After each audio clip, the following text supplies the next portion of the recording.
Hello from Branscombe Cliffs. It's Saturday and first walk in several days because of all of the moving drama knocked out Thursday and Friday. Although we did actually get Friday to go down, as a previous podcast, walk down to Sidmouth, Sidcombe, Ilfra, Ford, they'll have similar names there, Axe, Minster, whatever. Oh, and then he falls down another rabbit hole. Ouch. I've done that on the other foot today. So yeah, I'm walking to Branscombe, no more Coombs, I love how Coombs around here. Not Branston, I'm not walking to a type of pickle type pickle, yeah. Walking to Branscombe and maybe back, I don't know. Apparently every single day, well not every single day, but pretty much nearly every single day has been like, it's the hottest day of the year. Apparently it's 33 degrees today, and it's like, it was very hot making just to go up the cliff, the Branscombe Cliffs. I wasn't expecting that because it's, as usual I was like, oh, it's fairly flat and shaded. Oh, we have two paths, whatever. I assume it's this way. I could be wrong. Oh, actually, there is a little acorn. Thank you. Actually, have a sign. I took a picture of a very helpful sign earlier that just said public footpath 3 ways, and it's like, oh, somebody coming. Public footpath 3 ways, and it's like, thanks. I didn't know there was a place called public footpath. I didn't know it was three places. So, anyway. I might stop in a second because there's people behind me. Hopefully they're going to the beach and not the coastal path. Okay, Western Mouth, quarter of a Oh, good. So I'm nearly at Western Mouth. I'm hoping there's, as usual, I did take 1.5 litres of water, but I'm starting to worry. So if there's gaps in this, it's because I'm trying to get down a tricky, in quotes, path, but once again a bit like a stream bed, and it's pockmarked, and like the place where I did my knee in, there's a big fuck off drop on one side, so if you if it misses it, it's just like I'm going to go down again. I'd rather not. As I say, I threatened to twist my ankles twice today by random stuff catching my eye, like gates being weird and whatever, and of course the next step happens to be into a rabbit hole. You're like, so I'm having to do less looking at the scenery and more looking at my feet, which is kind of annoying. I've just done a mass post of all my stuff because low battery, I can't do solar when I'm travelling, and also no connection at the campsite. Well, there was for a while, and then just conked out last night when the rain came, and it rained last night as well, so my tent was wet when I left. Hopefully it'll dry by today, and thankfully I managed to nick one of the benches. Some of the posh pictures have these little benches by them, picnic benches, but someone left theirs exposed, so I had my breakfast on it, and that was nice. And yeah, so the good thing about this walk is there is some shade. There are, there are bits on the top of the coast with connection, which is why quite often I'm posting my social media from the top of a cliff, because that's the only place you can really get the 4G or any G. And then it dips into valleys. Should be river valleys, but the rivers are not always accessible, depending on where season. Obviously, later in the year in spring there probably will be rivers, but this, because it's very hot and it's been a fairly dry summer, most of the stream beds are muddy puddles at best. I'm hoping Western Mouth has some water, because of course I brought my water filter, because I know I can get water at Branscombe, but that is depending on National Trust's opening hours of their tea rooms, and that can be a bit like little old ladies going, oh, I'm feeling ill today, and it just cancels it, you know. You can't, there's no, I don't think there's a toilet there with water that's open 24 hours, so in my scale of whether something has water, I never count the, oh, you can get a refill at a tea room, because that is just absolutely useless. Because what happens is you get there at 4 or 5 and found they closed at 4. And you're like, I'm really thirsty. I love a water. Rush there. Oh, you know, or you find out they've decided to close early or whatever. Or it's Swithin's Day or some shit. So, when I say does not have water, there are some places that, like pubs where you could get water, but generally that's for actual people who actually walk rather than day walk. Who walk long distances. You can't depend on whether you get there at 5 PM and the pub closes at 5 PM or some shit. So, yeah, it's alright for the beach goers who leave the beaches early to get to the pub before it closes. The rest of us who go through hiking can't, you know, it's not really dependable. And also, you don't really want to hike 3 miles inland to get some water unless you're desperate. So the coast generally doesn't have much. Sidmouth will, well, it does, I saw it. I saw the little water refill things, I talked about them in my last podcast. So that's good, even though they kind of went the high street, but there's probably stuff along the beach as well. So I'm rushing to get away from noisy people behind me. And it's always the way I start a podcast, and there's either cars, people, or earlier there was a biplane that flew over me, and it's like, yes, so much for the 15 minutes of quiet definition. Some places in this area do have that. This place does not. So this place is not a 15 minutes of total quiet place at all.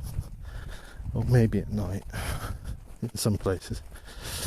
Not at the previous campsite. So yeah, we'll see how we get on.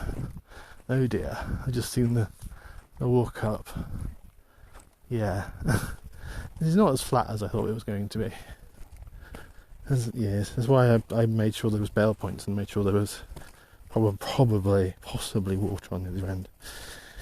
But if I can filter some water here, that would be great. Anyway, speak to you soon.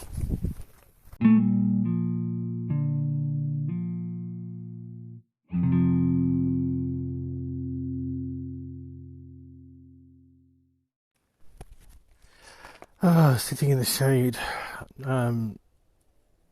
halfway up. I hope it's halfway up. Well, I hope it's more than halfway up, but I don't know. The side of a hill, a very steep hill, after Western Mouth, and it's I don't know if it's 33 degrees. Certainly, my temperature app says 30 degrees. And I've stopped about 3 times just walking up this hill alone. Partly because it's fucking steps. I mean, if it was the normal, maybe not if it was the sort of Scrabble, but if it was a normal passy thing, I'd probably be right. But steps are just quite hard on the knees, and they always manage to space them just at the wrong point where you can't really step from one to the other. They're always too high or too small. So I know it's volunteers that put these in, but they do it very badly. And also quite often you've got that ledgy thing, which sometimes is stone or sometimes it's wood, and that quite often it gets eroded, or the bit on being is lower, so you can't just step on that because it's too thin for that and it's too rocky, and yeah, so you kind of have to kind of bunny step between things. Yes, so hot, but luckily I got some water, not because anybody has got any form of water fountain or even toilets anywhere around here at all. Of course, no. But at Westernmouth there's a river. Well, it's a sort of stream, but quite a big stream running in, and it's a sort of rushing sort of waterfall type affair, which means it's pretty good water. I mean, you're risking it in this area with pesticides and sort of cow runoff and stuff, but I bunged a Oasis tab in there and just had some now. I did try the filter. I have to say, I am a bit underwhelmed by the MSR trail shot because it's just, I don't know if it's a bit bunged up or something. Maybe from when I was doing the puddle stuff. Maybe need to try and properly wash it through when I'm back at the campsite. But I did open up that filtery bit at the end and look at rinse it in the river, but obviously not the bit before you drink, but the pre-filter it's called, the thing that falls off if you're not careful. Nearly lost it before now. But yeah, no, you get like a dribble out of it. They show you pictures like sort of doing loads of water, and it was the perfect example, which is a running stream, which you should it's not really much sediment there. It's a bit in the bottom, but it's not like it's some puddle. And it was like drip, drip, drip. I was like, oh fuck's sake! So I just as I had an empty bottle anyway, I just took the bottle in and then bunged a purification tab in there, which is actually a bit better because that kind of gets rid of a few more things than a filter. Filters don't handle viruses, whereas the purification tabs will handle. I think will handle viruses. I think they handle more things anyway. What they can't handle is toxins like mine shafts, runoff. You have to be very careful when you're in sort of mining country about streams and what they look like, and if they've got any deposits in them, and if they're going to looking a bit too greeny or yellowy, tinty, sort of that sort of thing. And also you have to be careful about farming, because pesticides and stuff can run into the rivers. But given the terrible state of the normal rivers from the water companies, it's probably purer than that shit. So yeah, I've got some water. So I got about I did have 1.5 litres. I did fill up to that. I had 2 litres at one point, and I drank half a litre, thinking and then this hot hill has happened, and I'm like, maybe that wasn't such a good idea. But my sandwiches are so dry. That Shah bread, the Shah gluten-free bread, it's so dry. I pretty much almost dunked it in olive oil as well. But it's put loads of olive oil on it intentionally because it's just so fucking dry. It's like eating sort of sandpaper and cardboard. And luckily I got some better rolls. But Shah's brioches are really good, but they're normal bread, which is all I could get in Corfe. And I did not fancy another Swanage strip. Sewage, as we call it. Sewage. Didn't want to go back into sewage again. But we've got a massive Tesco's. I mean, a humongous Tesco's in Seaton. It's the biggest kind of supermarket in this whole area. And there's quite a lot in Sidford and Sidmouth. Sidford being the sort of north of Sidmouth. Which is why I was saying last night about, I want to go to Waitrose. Oh, it's too far away. I ended up at this weird food festival. I went earlier. I stumbled into the one church open day in the local church at Salcombe Regis. So I was speaking to them about the church and asking a few questions. But it was like last night I stumbled into this sort of Purbeck food festival, or East Devon, not Purbeck. We're too far from Purbeck, but East Devon food festival, and they had really nice pizzas, and they had a gluten-free base. It wasn't totally gluten-free. It was a little bit indigestive, and they were right on that. But it was gluten-free enough. It did take a really long time though. They said half an hour, and it was like 4 or 5 minutes. I was worried about missing my bus, so I had to scamper, and that's why I missed getting loads of things. I should have just gone to the shop in that period, but I was just so tired. I was like, I'm just going to sit down and have this cocktail, as you do. Because they had cocktails and various things. It was like a little thing. Because I was wandering around thinking, where can I get food from that's not fish and chips? Because that's the problem. Somewhere like Salcombe, you get fish and chips, fish and chips, fish and chips, fish and chips. Same with lime, fish and chips, fish and chips, fish and chips. Like, I don't want any fucking fish and chips. I've had too many this holiday. I've had at least 3 this holiday, and it's been just over a week. That's a lot of fish and chips. It'd be a week and a half. Yeah, so I kind of, as my dad always used to say, you end up looking chip shaped by the end of the holiday. I will, because that's the only thing that's reliably sort of not gluten free, sort of not gluten free. I mean, it's not 100%, it's not celiac gluten free, but it's bit in the bit in the battering, but it's kind of one of the most reliable things to get. So I'm talking about food after my lunch. Why am I doing that? So yes, it's like 2 miles or so to Branscombe. I don't know if I get there before the tea room closes or whatever the hell it's doing. But I've got water, so if I come back this way, I don't want to do because these uppy downy hills. It's weird. If it wasn't so swelteringly hot, this would not be fine. This would be fine. I mean, this is not Bindon Hill. This is not even Golden Cap level. It's pretty noddy. But I do not do well in heat. And the annoying thing is tomorrow, it's all kind of mardy and rainy and cool. And sort of, it starts out, I think it's thunderstorms in the morning, allegedly. Though, yeah, it could be different down here. And then it's all kind of clears up in the, at late morning, sort of lunchtime, and then becomes all sort of cool and sort of sunny a bit, but mostly cloudy. Perfect, absolutely perfect, apart from maybe not the wet paths and wet grass from the rain, from the possible thunderstorm.